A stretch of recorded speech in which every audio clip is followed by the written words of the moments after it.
बदायूं के उसावा थाना क्षेत्र में बड़ी घटना सामने आई है। एक युवक ने किशोरी से छेड़खानी और दुष्कर्म करने की कोशिश की। इसे आहत किशोरी ने छत से छलांग लगा दी, जिससे वह गंभीर रूप से घायल हो गई। परिजनों ने उसे निजी अस्पताल में भर्ती कराया है।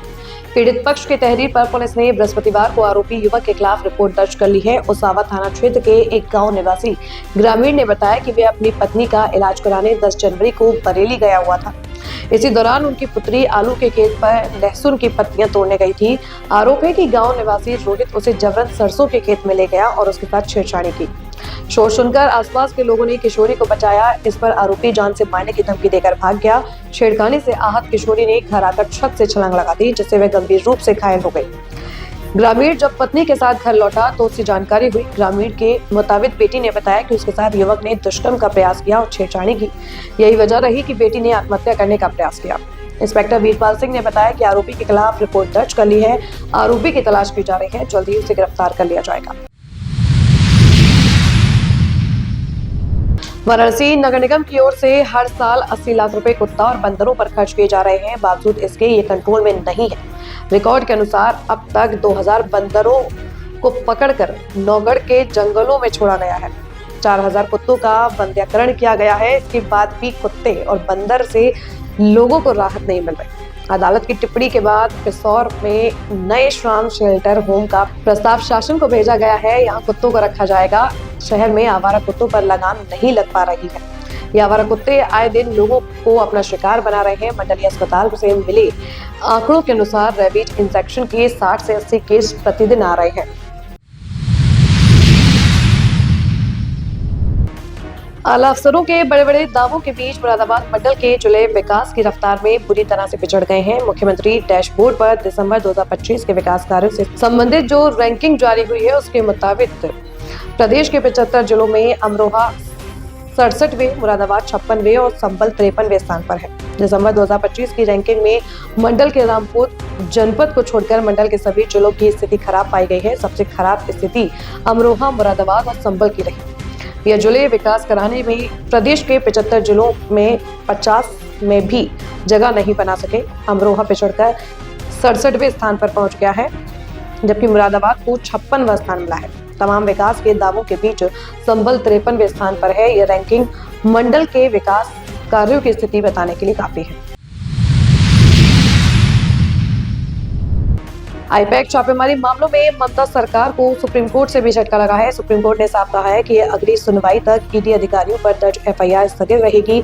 शीर्ष अदालत ने कहा कि बिना किसी दबाव के जांच के निर्देश थे। कोर्ट ने 8 जनवरी को तलाशी लिए गए परिसर की सीसीटीवी फुटेज को सुरक्षित रखने का निर्देश दिया है। सुप्रीम कोर्ट ने कहा कि याचिका में राज्य द्वारा कथित हस्तक्षेप से संबंधित गंभीर मुद्दे उठाए गए।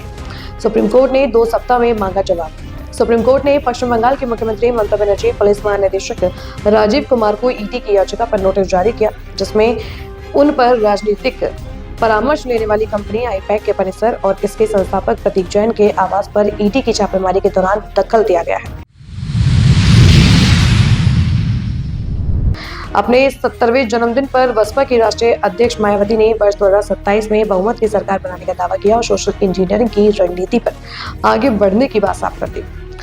ब्राह्मण कार्ड खेलते हुए बसपा सुप्रीमो ने हाल ही में हुई ब्राह्मण विधायकों की बैठक और बाद में सपा द्वारा चोखा बाटी के सहारे ब्राह्मणों को साधने की कोशिश पर सीधा प्रहार किया है। कहा कि ब्राह्मणों को किसी की चोखा बाटी नहीं चाहिए। बसपा द्वारा उनको सम्मान और अधिकार पहले भी दिया गया था और इस बार सरकार बनने पर भी पूरा सम्मान दिया जाएगा। मायावती सपा पर सबसे ज्यादा हमलावर रही। उन्होंने उसको बहुजन विरोधी करार देते हुए गेस्ट हाउस कांड की याद दिलाई। बसपा सुप्रीमो ने अगले चुनाव लड़ने की बात दोहराकर गठबंधन के कयासों को भी खारिज कर दिया।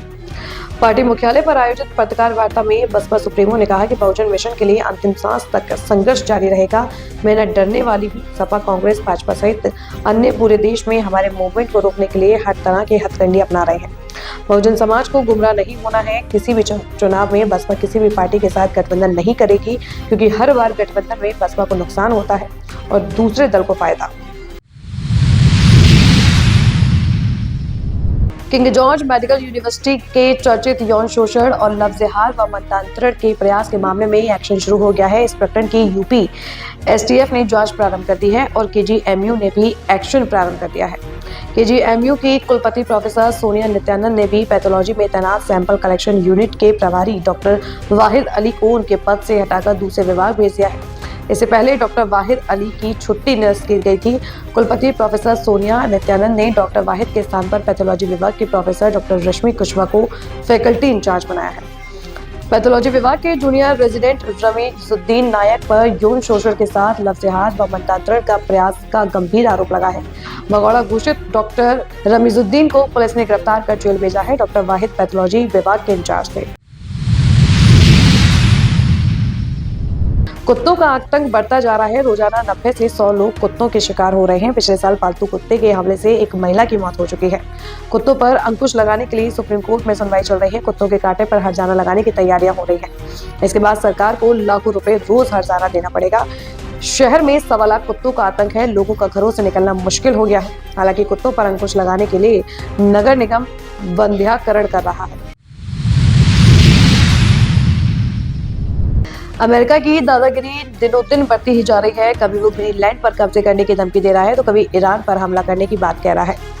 कभी रूस से तेल खरीदने वाले भारत चीन पर 500% टैरिफ लगाने की चेतावनी भी दे रहा है। अमेरिकी राष्ट्रपति डोनाल्ड ट्रंप अपने दूसरे कार्यकाल में कुछ ज्यादा ही अहंकारी और बिगड़े तेवर वाले बनकर उभरे हैं। सीधे तौर पर सैन्य संघर्ष की संभावना कम है, लेकिन काल्पनिक तौर पर ये देश अमेरिकी ट्रेजरी प्रतिभूतियों की बड़ी पैमाने पर समन्वित बिक्री करते हैं। इससे अमेरिकी अर्थव्यवस्था को भारी नुकसान पहुंच सकता है, जो संभावित रूप से खरबों डॉलर तक होगा। अगर भारत चीन का गठजोड़ बन जाए तो अमेरिका की सारी हीकली निकल जाएगी। 2026 में अमेरिकी राष्ट्रीय ऋण का पैमाना 9 जनवरी 2026 तक अमेरिका का सकल राष्ट्रीय ऋण लगभग 38.43 ट्रिलियन डॉलर है। इसमें जनता पर करीब 30.80 ट्रिलियन डॉलर का ऋण और अंतर सरकारी संपत्तियों में 6.63 ट्रिलियन डॉलर शामिल है। कर्ज लेने में तेजी आई है। 2025 में ही कुल कर्ज लगभग 2.25 ट्रिलियन डॉलर बढ़ गया है, जो औसतन प्रतिदिन 8 बिलियन डॉलर से अधिक की बढ़ोतरी के बराबर है। प्रति व्यक्ति आधार पर देखा जाए तो यह हर अमेरिकी नागरिक के लिए लगभग 115,000 डॉलर के बराबर है। रिटर्निंग ऑफिसर द्वारा फॉर्म 7 को कथित रूप से अन्यायपूर्ण तरीके से खारिज किए जाने के विरोध में जिला भाजपा की ओर से बुधवार को आसनसोल कोर्ट परिसर स्थित घड़ी मोड़ पर धरना प्रदर्शन किया गया। प्रदर्शन में जिला भाजपा नेतृत्व के साथ पार्टी के कई वरिष्ठ नेता और कार्यकर्ता शामिल हुए। धरने पर मौजूद जिला भाजपा अध्यक्ष देवतनु भट्टाचार्य ने आरोप लगाया कि चुनाव आयोग ने नामों में गड़बड़ी को लेकर शिकायत दर्ज कराने के लिए मंगलवार तक का समय दिया था, जिसके तहत फॉर्म 7 भरकर जमा किया जाना था। लेकिन जब भाजपा के बूथ लेवल एजेंट फॉर्म 7 लेकर रिटर्निंग ऑफिसर के पास पहुंचे तो उन्हें स्वीकार नहीं किया गया। देवतनु भट्टाचार्य ने कहा कि इससे ये साफ होता है कि तृणमूल कांग्रेस जानबूझकर अयोग्य लोगों के नाम मतदाता सूची में बनाए रखना चाहती है ताकि उन्हीं के सहारे चुनाव जीता जा सके। उन्होंने आरोप लगाया कि टीएमसी के इशारे पर ईआरओ इस तरह से फॉर्म 7 को अस्वीकार कर रहे हैं, जो कि चुनाव आयोग के अधिकारी के अधिकार क्षेत्र में नहीं आता।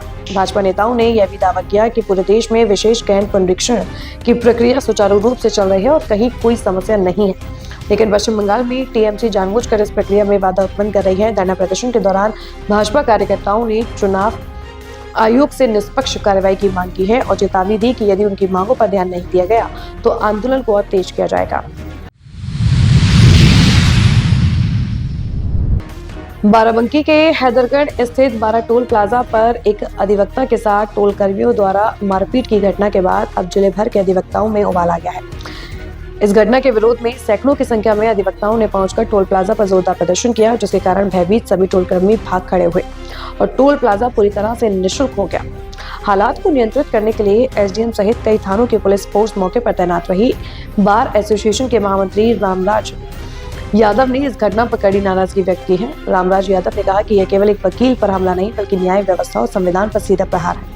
उन्होंने स्पष्ट किया कि जब तक आरोपियों को रिमांड में नहीं भेजा जाता तब तक अधिवक्ता समाज शांत नहीं बैठेगा। उन्होंने बताया कि ये मामला अब प्रदेश स्तर तक पहुंच गया है और उच्च अधिकारियों को पूरे प्रकरण से अवगत करा दिया गया है। उन्होंने चेतावनी दी कि मारपीट करने वाले गुंडे टोल कर्मियों पर शीघ्र कठोर कार्रवाई नहीं हुई तो अधिवक्ता समाज बड़े आंदोलन के साथ बाध्य होगा। उन्होंने यह भी कहा कि यदि वकील ही सुरक्षित नहीं है तो आम नागरिक की सुरक्षा की कल्पना करना भी मुश्किल है। अधिवक्ताओं ने टोल मैनेजर की गिरफ्तारी की मांग को लेकर जमकर नारेबाजी की और टोल प्रबंधन पर गुंडागर्दी करने का आरोप लगाया।